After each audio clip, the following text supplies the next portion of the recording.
എടുത്ത് അടിച്ചാലൊന്നും പൊട്ടില്ലെന്ന് പറയുന്ന പോലത്തെ സ്ട്രോങ് ആണ്. ഞാനിന്ന് എന്റെ വീട് പണി നടക്കുന്ന ആ ഒരു സൈറ്റിലുള്ള കേട്ടോ. ഇപ്പൊ നമ്മുടെ ആ ഒരു പ്ലംബിങ്ങിന്റെ ആ ഒരു ഘട്ടെത്തിരിക്കുകയാണ്. അപ്പൊ പ്ലംബിങ്ങിനുള്ള ആ പൈപ്പൊക്കെ ഇങ്ങനെ കൊണ്ടുവന്നിട്ടുണ്ട്. അപ്പൊ ഞാൻ ആദ്യം PVC പൈപ്പാണ് എടുക്കാൻ വേണ്ടിയിട്ട് പ്ലാൻ ചെയ്തിട്ടുണ്ടായിരുന്നത്. അപ്പൊ നമ്മുടെ ആർക്കിടെക്ട് പറയുന്നു, നിങ്ങൾ സ്റ്റീൽ ടാങ്ക് ഒക്കെ വാങ്ങിച്ചത് പിന്നെ ഈ ഒരു PVC പൈപ്പ് വാങ്ങിക്കാൻ വേണ്ടിയിട്ടാണോ? നിങ്ങൾ ആ വെള്ളം വരുന്ന ആ ഒരു പൈപ്പ് PVC അല്ലേ, പിന്നെ നിങ്ങൾ സ്റ്റീൽ ടാങ്ക് വാങ്ങിച്ചുകൊണ്ട് എന്താണ് ഗുണം നമ്മുടെ ആർക്കിടെക്ട് ചോദിച്ചപ്പോൾ അതിനെനിക്ക് തിരിച്ചു പറയാൻ ബാക്കിയൊന്നുമില്ല. അപ്പൊ അതിനെ കുറിച്ച് അന്വേഷിച്ചപ്പോഴാണ് ജിൻഡാൽ എന്ന് പറയുന്ന ഒരു പൈപ്പ് ഉണ്ട്, ജിൻഡാൽ MLC.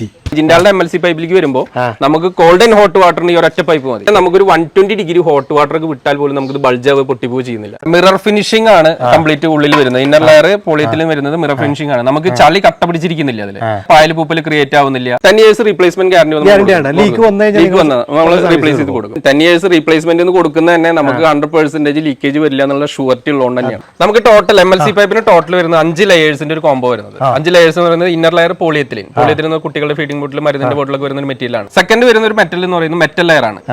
ഈ പോളിയത്തിലും കഴിഞ്ഞിട്ട് ഒരു മെറ്റൽ ലെയർ വരുന്നുണ്ട്. പുറത്ത് എന്ന് പറയുന്നത് UV പ്രൊട്ടക്റ്റഡ് പോളിയത്തിലിൻ. അങ്ങനെ വിസിബിൾ ആയിട്ടുള്ള ഒരു 3 ലേയേഴ്സും ഈ മെറ്റൽ ലെയറിനെ ബോണ്ട് ചെയ്യുന്ന 2 അഡ്ഹസീവിന്റെ ലേയേഴ്സ്, അത് നമുക്ക് പൈപ്പിൽ കാണുന്നില്ല. മെറ്റൽ ലെയറിനെ ബോണ്ട് ചെയ്യുന്ന 2 അഡ്ഹസീവ്, അങ്ങനെ ടോട്ടൽ 5 ലേയേഴ്സിന്റെ ഒരു കോംബോ ആണ് നമ്മുടെ ജിൻഡാലിന്റെ MLC പൈപ്പ്. 100% ഫുഡ് ഗ്രേഡ് ആയിട്ടുള്ള ഒരു മെറ്റീരിയൽ ഇന്ന് മാർക്കറ്റിൽ പ്ലംബിങ്ങിന് വേറെ കിട്ടാനില്ല. MLC പൈപ്പ് ഒഴിച്ചു നിർത്തി കഴിഞ്ഞാൽ നമ്മുടെ ജീവിതമാണ്, നമ്മുടെ ജീവിതം താമസിക്കാനുള്ള ഒരു വീടാണ്. ആദ്യം നമ്മൾ ആ ഒരു വെള്ളം, ആ കുടിവെള്ളം ശുദ്ധമായ വെള്ളം ആക്കുക എന്നുള്ളത്. നമ്മളൊരു സ്റ്റീൽ ടാങ്ക് വെച്ചുകൊണ്ട് നമ്മളൊരു PVC പൈപ്പ് ഇട്ടുകൊണ്ടും ഗുണമില്ല എന്ന് അറിഞ്ഞുകൊണ്ടാണ് നമ്മൾ ഈ ഒരു പൈപ്പിലേക്ക് ഇറങ്ങിയിട്ടുള്ളത്.